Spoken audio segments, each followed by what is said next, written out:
अस्सलामुअलैकुम वरहमतुल्लाहि वबरकातुहु। उम्मीद करता हूँ आप सब ठीक होंगे। आज जो हम टॉपिक डिस्कस करने जा रहे हैं उसका नाम है जीन थेरेपी। सबसे पहले मैं आपको थेरेपी के बारे में बताऊंगा कि व्हाट इज़ थेरेपी। थेरेपी जो वर्ड है वो थेरेपिया से निकला है, जिसका मतलब होता है हीलिंग। और अब हम समझते हैं what is healing. How will you define healing. Healing असल में होता है वो प्रोसेस जिसमें कोई डिफेक्टिव चीज़ हो और वो जो डिफेक्टिव चीज़ है वो बिल्कुल नॉर्मल हो जाए, तो हम उसको कह देते हैं हीलिंग प्रोसेस। मिसाल के तौर पर आपके हाथ पर कट लग जाता है। अब आपके हाथ पर एक कट लग गया, वो 5 से 10 दिन तक आप देखते हैं ठीक हो गया है, तो आप कह देते हैं इस प्रोसेस को हीलिंग प्रोसेस। इंग्लिश में आप इस तरह कहते हैं माई वाउंड इज हीलिंग और माई वाउंड इज हील्ड। डिफेक्ट क्या था कि आपके हाथ पर कट लग गया, अब आप कोई काम नहीं कर सकते, ये डिफेक्ट है। फिर ये डिफेक्ट नॉर्मल हो गया, 5-10 दिनों तक ठीक हो गया, तो आपने इसको नाम दे दिया हीलिंग का। अब मैं आपको थेरेपी की एक एग्जांपल बताऊंगा ताकि आपके माइंड में वर्ड थेरेपी जो है वो ठीक से बैठ जाए कि व्हाट इज़ थेरेपी। आपने वर्ड सुन रखा होगा स्पीच थेरेपी। असल में स्पीच थेरेपी क्या होता है ये मैं आपको थेरेपी समझाने के लिए स्पीच थेरेपी का बता रहा हूँ कि स्पीच थेरेपी में क्या होता है। मिसाल के तौर पर एक बच्चा पैदा हुआ, वो बोलने का वक्त आ गया है, लेकिन वो बच्चा बोल नहीं पा रहा। उस बच्चे को वालिदैन लेकर गए स्पीच थेरेपिस्ट के पास। उसने क्या किया, कुछ ऐसी टेक्निक्स अपनाई कि बच्चा बोलने शुरू हो गया, तो हमने कह दिया बच्चा जो है वो बिल्कुल ठीक बोलने शुरू हो गया, तो हमने इस प्रोसेस को कह दिया जो स्पीच थेरेपी। डिफेक्ट क्या था कि बच्चा बोल नहीं पा रहा। जब हम थेरेपिस्ट के पास लेकर गए तो बच्चा जो है बोलने शुरू हो गया, नॉर्मल हो गया, एक नॉर्मल बच्चे की तरह बोलने शुरू हो गया, तो हमने इसको कह दिया स्पीच थेरेपी। और जो बंदा थेरेपी करता है उसको हम कहते हैं थेरेपिस्ट। तो चलिए अब हम जानते हैं व्हाट इज़ जीन थेरेपी। कि जीन थेरेपी क्या है। जीन थेरेपी में क्या होता है, आपकी बॉडी में डिटेक्ट हुआ कि एक डिफेक्टिव जीन है। डिफेक्टिव जीन का रिमूवल और नॉर्मल जीन का उसकी जगह आ जाना, रिप्लेस हो जाना, इसको हम कहते हैं जीन थेरेपी। डिफेक्टिव चीज़ का ख़त्म होकर नॉर्मल चीज़ का आ जाना, इसको हम कहते हैं थेरेपी। तो जीन थेरेपी क्या होगा, डिफेक्टिव जीन का रिमूवल और नॉर्मल जीन का एक्सप्रेस हो जाना, इसको हम कहते हैं जीन थेरेपी। तो अब मैं आपको एक फॉर्मल सी डेफिनेशन बताऊंगा कि what is gene therapy. How how will you define gene therapy. तो चलिए फॉर्मल डेफिनेशन की तरफ चलते हैं। फॉर्मल डेफिनेशन की तरफ हम आ गए। The insertion of genetic material into the human cells for the treatment of disorder. ये हो गई जीन थेरेपी की डेफिनेशन, लेकिन अपर लेवल के लिए एफएससी के बाद वाले लेवल के लिए ये वाली डेफिनेशन हो गई। अगर आप 8th 9th 10th या 7th क्लास के स्टूडेंट्स हैं तो आप सिंपली ये लिख इंग्लिश में इसको ट्रांसलेट कर लीजिएगा के डिफेक्टिव जीन का रिमूवल और नॉर्मल जीन का एक्सप्रेस हो जाना, इसको हम कह देते हैं जीन थेरेपी। अब मैं आपको इस डेफिनेशन के बारे में बताता हूँ जो ऊपर मैंने लिख रखी है। The insertion of genetic material into the human cells for the treatment of disorder. Genetic material कौन सा? जीन। ये सिंपल है कि नॉर्मल जीन का इंसल्ट कर देना और नॉर्मल जीन का डिफेक्टिव जीन की जगह चले जाना और एक नॉर्मल प्रोसेस का शुरू हो जाना, ये हमने जीन थेरेपी कह दिया। अब इस जीन थेरेपी की डेफिनेशन में एक और टर्म इस्तेमाल हुई है, टर्म ह्यूमन सेल्स। अब मैं आपको बताऊंगा व्हाट आर ह्यूमन सेल्स। असल में हम जो मटेरियल है वो ह्यूमन सेल्स के अंदर इंसल्ट करते हैं, फिर ह्यूमन सेल्स जो हैं वो आगे अपना काम सारा अंजाम देते हैं। वो कैसे करते हैं ये हम आगे पढ़ेंगे, लेकिन पहले हमें ये पता होना चाहिए what are human cells. There are two types of human cells, somatic cells and germ cells. अब हम डिफाइन करेंगे व्हाट आर सोमेटिक सेल्स। तो चलिए शुरू करते हैं। सोमेटिक जो वर्ड है वो सोमा से निकला है और आपको पता है सोमा जो है उसके मीनिंग होते हैं बॉडी। Soma means body. और सोमेटिक सेल्स जो हैं वो वैसे तो पूरी बॉडी जो है वो सेल से बनी हुई है, लेकिन मैंने आपको समझाने के लिए 3 तरह के सेल लिख दिए: liver cells, skin cells, bone cells. वैसे तो आपको पता है cell is the basic structural and functional unit of life. ये जब से आपने साइंस पढ़ना शुरू की तब से आपको सेल की डेफिनेशन बता रहे हैं। तो अब हम चलते हैं जर्म सेल्स की तरफ। जर्म सेल्स क्या हैं? सेक्स सेल को जर्म सेल्स कहते हैं। अब सेक्स सेल्स क्या हैं? सेक्स सेल मेल में स्पर्म्स और फीमेल में एग्स। स्पर्म्स और एग्स जो हैं वो सेक्सुअल एक्टिविटी में मदद करते हैं। इन दोनों के मिलाप से स्पर्म्स और एग्स से जाइगोट बनता है और जाइगोट से आगे आपको पता है एक तवील प्रोसेस के बाद, मैकेनिज़्म के बाद प्रोजेनी आपके पास आ जाती है। यह आपको एक कॉन्सेप्ट क्लियर करवाना था। अब आगे हम पढ़ेंगे 2 types of gene therapy. There are 2 types of gene therapy: ex vivo gene therapy, in vivo gene therapy। X vivo gene therapy के बारे में हम पहले पढ़ लेते हैं। एक्स विवो नाम से ही जाहिर है बाहर, आउटसाइड। अभी मैं आपको इसके मैकेनिज्म के बारे में बताऊंगा कि मैंने ये आपको बाहर क्यों कहा। एक्स विवो जीन थेरेपी में मैं आपको एक सिंपल बताता हूँ कि हम सेल्स को बाहर निकालते हैं, ह्यूमन सेल्स को, फिर जो जीन डिफेक्टिव होता है हमारी बॉडी में उसका नॉर्मल जीन ह्यूमन सेल्स के अंदर इंसल्ट करके टिश्यू कल्चर करते हैं, फिर हम उसको दोबारा बॉडी में इंसल्ट कर देते हैं। इसको हम कहते हैं एक्स विवो जीन थेरेपी। लेकिन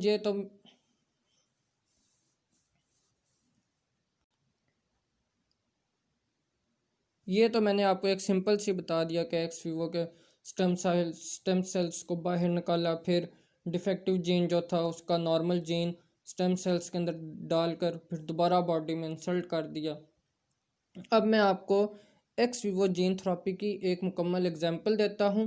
एग्जांपल से आपको बिल्कुल ठीक समझ आ जाएगी। तो चलिए एग्जांपल की तरफ चलते हैं।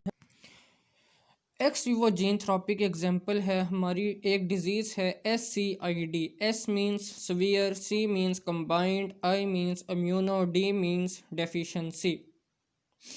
SCID डिजीज़ में क्या होता है? SCID जो डिज़ीज़ है वो असल में कौन सी डिज़ीज़ है? ये जो डिज़ीज़ है ये है बोन मैरो स्टेम सेल्स की डिज़ीज़। अब बोन मैरो स्टेम सेल्स की डिज़ीज़ में असल में होता क्या है? असल में मैं आपको एक जनरल कॉन्सेप्ट बताता हूँ। SCID डिज़ीज़ में होता क्या है। ये ज़्यादातर बच्चों में होती है। इसमें क्या होता है, हमारी बॉडी में एक एंजाइम होता है एडिनोसिन डी अमाइनेस।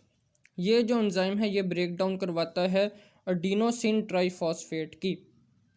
इस डिज़ीज़ में क्या होता है, ये जो एंजाइम है ये प्रोड्यूस नहीं होता, जिसकी वजह से ब्रेक डाउन किसकी नहीं हो पाती, ATP की, एडिनोसिन ट्राइफॉस्फेट की। ये न्यूक्लियोटाइड है। जब इसकी ब्रेक डाउन नहीं होती तो हमारे जो टी लिम्फोसाइट सेल्स हैं वो एडिनोसिन ट्राइफॉस्फेट की एक्सेस प्रोडक्शन की वजह से मरना शुरू हो जाते हैं। और जब टी लिम्फोसाइट्स मरना शुरू होंगे तो क्या होगा, हमारा इम्यून सिस्टम बिल्कुल कमज़ोर हो जाएगा। और जब इम्यून सिस्टम कमज़ोर हो जाएगा तो बॉडी जो है वो अपनी स्ट्रेंथ कायम नहीं कर सकेगी और बॉडी जो है वो डेथ की तरफ चली जाएगी और इंसान मर जाएगा। फिर हम इसमें क्या करते हैं, हम स्टेम सेल्स को बाहर निकालते हैं, बोन मैरो के स्टेम सेल्स को। उसमें क्या इंसल्ट करते हैं, उसमें एडिनोसिन डी अमाइनेस एंजाइम का जो जीन है, जो जीन इस एंजाइम को बनाता है वो ऐड करते हैं और फिर बॉडी के अंदर एंटर कर देते हैं। अब यहाँ पर एक बड़ा पेटेंट सा सवाल आपके जहन में आ सकता है कि बॉडी में ऐड कैसे करते हैं। तो हम इसके बारे में जान लेते हैं कि how we will add the gene into the body. तो चलिए इसके बारे में पहले जानते हैं। हम बॉडी के अंदर जीन जेनेटिक मटेरियल को एक्सप्रेस कैसे करते हैं या उसका एक्सप्रेशन कैसे होता है। आपको पता है एक वेक्टर नाम आपने सुन रखा होगा। वेक्टर जो है वो वहीकल होता है जो जेनेटिक मटेरियल को बॉडी के अंदर लेकर जाता है।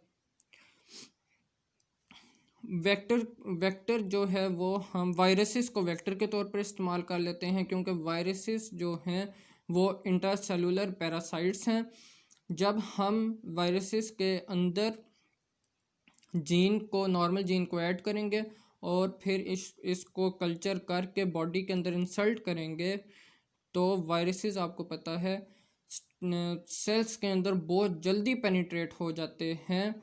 तो इस तरह जीन भी साथ चला जाएगा और अपना जो एक्सप्रेशन है वो शो कर देगा। सिंपल है। एक दफ़ा फिर, viral DNA is altered by inserting normal genes into it.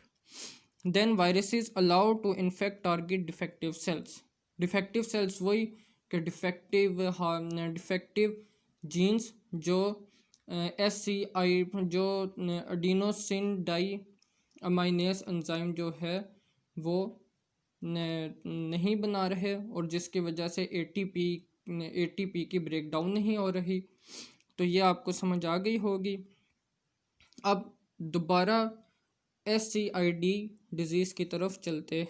SCID disease में होता क्या है। SCID डिज़ीज़ में मैं फिर आपको रिपीट कर देता हूँ कि एडिनोसिन डी अमाइनेस एंजाइम जो है उसकी ब्रेक डाउन नहीं होती, एंजाइम जो है उसकी प्रोडक्शन नहीं होती। जब इसकी प्रोडक्शन नहीं होगी तो एडिनोसिन ट्राइफॉस्फेट जो है उसकी ब्रेक डाउन नहीं होगी। और जब एडिनोसिन ट्राइफॉस्फेट न्यूक्लियोटाइड की जो है वो ब्रेक डाउन नहीं होगी तो हमारे जो टी लिम्फोसाइट सेल्स जो हैं जो इम्यून सिस्टम से ताल्लुक़ रखते हैं वो मरना शुरू हो जाएंगे। और जब आपको पता है जो इम्यून सिस्टम है वो जब कमज़ोर हो जाए तो हमारी बॉडी जो है वो डेथ की तरफ चली जाती है।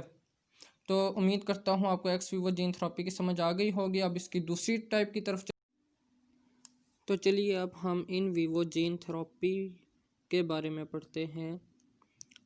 असल में इन वीवो जीन थेरेपी में पहले आपको बताया कि इसमें किसी भी सेल को बाहर नहीं निकालते बल्कि जीन्स को डायरेक्टली बॉडी में इंसल्ट कर देते हैं। और इसकी बड़ी एक शानदार एग्जांपल है जिसका नाम है सिस्टिक फिब्रोसिस। सिस्टिक फिब्रोसिस में क्या होता है, ये एक ऑटोसोमल रिसेसिव डिजीज़ है। इसमें क्या होता है, ये ऐसी डिजीज़ है जिसमें रेस्पिरेटरी ट्रैक में म्यूकस की प्रोडक्शन डिफेक्टिव हो जाती है, क्योंकि वहाँ पर क्लोराइड चैनल प्रोटीन होती है, उसका जीन डिफेक्टिव होता है। इसमें हम क्या करते हैं, वेक्टर को मतलब वायरस को, जो हम पहले पढ़ चुके, और लिपोफिलिक लेयर के अंदर कोट करके बंद करते हैं और स्प्रे की फॉर्म में जीन्स और वायरस को अपने नेज़ल स्प्रे के ज़रिए स्प्रे ले लेते हैं, और फिर जो डिफेक्टिव जीन है वो रिमूव हो जाता है और नॉर्मल जीन जो है वो उसकी जगह चला जाता है और इस बीमारी की इलाज हो जाता है। ये है सिस्टिक फिब्रोसिस। एक दफ़ा दोबारा मैं आपको बता देता हूँ, सिस्टिक फिब्रोसिस में क्या होता है, ये ऐसी डिज़ीज़ है जिसमें रेस्पिरेटरी ट्रैक में, जो हमारा रेस्पिरेटरी ट्रैक है उसमें म्यूकस की प्रोडक्शन डिफेक्टिव हो जाती है, क्योंकि वहाँ पर क्लोराइड चैनल प्रोटीन होता है, उसका जीन जो है, क्लोराइड चैनल प्रोटीन का जीन जो है वो डिफेक्टिव होता है। और इसमें हम क्या करते हैं, वेक्टर को और लिपोफिलिक वेक्टर को जो है, जो वेक्टर मुराद वायरस को लिपोफिलिक लेयर के अंदर कोट करके बंद करते हैं और स्प्रे की फॉर्म में, नेज़ल स्प्रे की फॉर्म में जीन्स और वायरस को स्प्रे के ज़रिए अपने नेज़ल कैविटी तक पहुंचाते हैं, नेज़ल ट्रैक तक पहुंचाते हैं, और फिर डिफेक्टिव जीन रिमूव होकर नॉर्मल जीन जो है वो नॉर्मल जीन अपना एक्सप्रेशन शो करता है, और ये है सिस्टिक फिब्रोसिस। एक दफ़ा रिवाइज़ कर देता हूँ, एक दफ़ा रिवाइज़ कर रहा हूँ, ध्यान से सुनिएगा। जीन थेरेपी पढ़ा, जीन थेरेपी में हमने सबसे पहले थेरेपी के बारे में पढ़ा। थेरेपी का मतलब, थेरेपी जो है वो वर्ड थेरेपिया से निकला है, और थेरेपिया के मीनिंग है हीलिंग। हीलिंग के बारे में मैंने आपको बहुत लंबी एक कहानी सुनाई, अब नहीं सुनाऊंगा। फिर हमने एक फॉर्मल सी डेफिनेशन पढ़ी जीन थेरेपी की, the insertion of genetic material into the human cells for the treatment of disorder, इसके बारे में पढ़ा। फिर हमने ह्यूमन सेल्स के बारे में पढ़ा। फिर हमने 2 टाइप्स पढ़ी, x Vivo gene therapy, in vivo gene therapy. X Vivo में मैंने आपको SCID डिज़ीज़ के बारे में बताया। SCID डिज़ीज़ क्या है, सीवियर कंबाइंड इम्यूनो डेफिशिएंसी। इसमें क्या होता है, एडिनोसिन डी अमाइनेस एंजाइम जो है वो प्रोड्यूस नहीं होता। जब वो प्रोड्यूस नहीं होता तो एडिनोसिन ट्राइफॉस्फेट जो न्यूक्लियोटाइड है उसकी ब्रेकडाउन नहीं होती। जब इसकी ब्रेकडाउन नहीं होती तो ये एक्सेस अमाउंट में प्रोड्यूस होता है, और जब ये एक्सेस अमाउंट में प्रोड्यूस होता है तो हमारे जो टी लिम्फोसाइट्स सेल्स जो हैं वो बनना शुरू हो जाते हैं, और इम्यून सिस्टम जो है वो कमज़ोर हो जाता है, और हम हर बीमारी का शिकार हो जाते हैं। और फिर मैंने इन वीवो जीन थेरेपी के बारे में आपको बताया कि genes are insulted in the body of person directly भी लिख लेते हैं, डायरेक्टली। इसकी एग्जांपल बड़ी शानदार है, सिस्टिक फिब्रोसिस। सिस्टिक फिब्रोसिस को मैंने आपको 2 दफ़ा रिपीट कर दिया। आई होप सो आपको समझ आई होगी। अस्सलाम वालेकुम रहमतुल्लाहि व बरकातुहू।